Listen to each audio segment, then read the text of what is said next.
নমস্কার দর্শকবৃন্দ, আজকে আমি আপনাদের যে বিষয় নিয়ে কথা বলবো সেই রোগে বেশিরভাগ মানুষই কষ্ট পেতে থাকেন।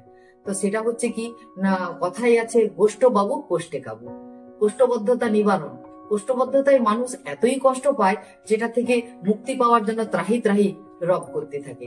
তো কোষ্ঠবদ্ধতা নিবারণের জন্য মুষ্টিযোগ বা লোকায়িত যোগ কিন্তু প্রাচীন কাল থেকেই চলে আসছে। গাছ পাতা, ফুল ফল, গাছের ছাল, শুকনো ফল, এই যে প্রাকৃতিক দ্রব্যগুলো বিভিন্ন শাস্ত্রে কিন্তু ওষুধ তৈরি করা হয়েছে। তো এই প্রাকৃতিক দ্রব্যের নিজস্ব একটা গুণ আছে যা রোগ নিরাময়ে সাহায্য করে। প্রাকৃতিক দ্রব্যগুলোর কোনো সাইড এফেক্ট নেই।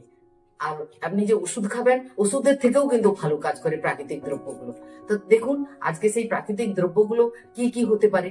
শুকনো ফল যেমন কি হচ্ছে না, হরিতকি, বহেড়া আর আমলকি, এই তিনটি ফলকে যদি একত্রে চূর্ণ করে খাওয়া হয় তাহলে কিন্তু কোষ্ঠবদ্ধতা দূর হয়।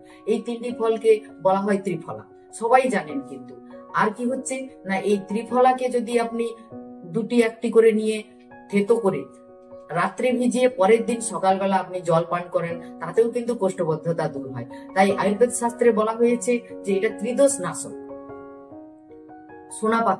সোনা পাতার জল ভিজিয়ে খেলেও কিন্তু উপকার হয়।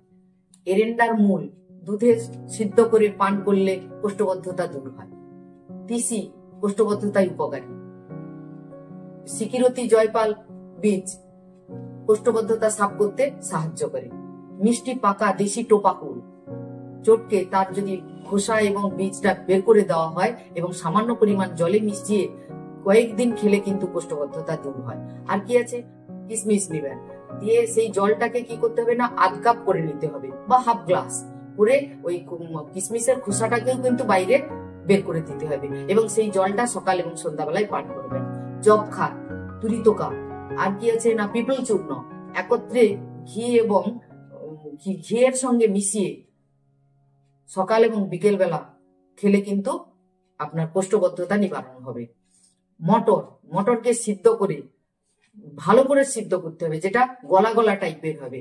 তাকে যদি বিকেল বেলায় কেউ খায় পরের দিন সকালবেলায় পেট সাফ। মানুষ এখন কিন্তু সনাতন পদ্ধতির দিকে ঝোঁক নিয়েছে। তাই কি হয়েছে না, বেশিরভাগ মানুষ কিন্তু এই মুষ্টিযোগ বা লোকায়িত যোগের দিকে ঝোঁক নিয়েছে। আধুনিক পদ্ধতিতে যেসব ওষুধ তৈরি করা হচ্ছে, মানুষ এখন সেই ওষুধ খাওয়ার পক্ষপাতী নয়। কিন্তু তারপরে কি হচ্ছে, প্রয়োজনে মানুষ কি করছে না, ইসবগুলের ভুসি রাত্রে ভিজিয়ে খাচ্ছেন।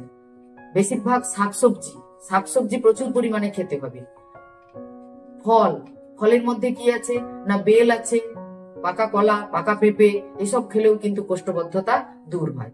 তাই আরো বিশেষ আছে যেটা আপনার জল কিন্তু বেশি পরিমাণে কিন্তু জল খেতে হবে, তাহলেও কিন্তু কোষ্ঠবদ্ধতা দূর হয়। তাই প্রাকৃতিক যোগ বা মুষ্টি যোগ, লোকায়িত যোগ, এই বিষয়গুলোকে একত্রে কি বলা হচ্ছে না, রোগ সারানোর গোপন হাতিয়ার বা প্রাকৃতিক দ্রব্য। আমার যে ভিডিওটা আছে আপনারা দেখবেন, গ্যাস অ্যাসিডিটির উপরে একটা ভিডিও দেওয়া আছে এবং সেই যে যোগব্যায়াম গুলো আছে, এই লোকায়িত যোগ বা মুষ্টি যোগ গ্রহণ করার পরে আপনারা যদি এই ব্যায়ামগুলো করে থাকেন তাহলে কিন্তু আপনাদের আর ওষুধের কাছে যেতে হবে না এবং আপনারা সবাই কিন্তু সুস্থ থাকবেন।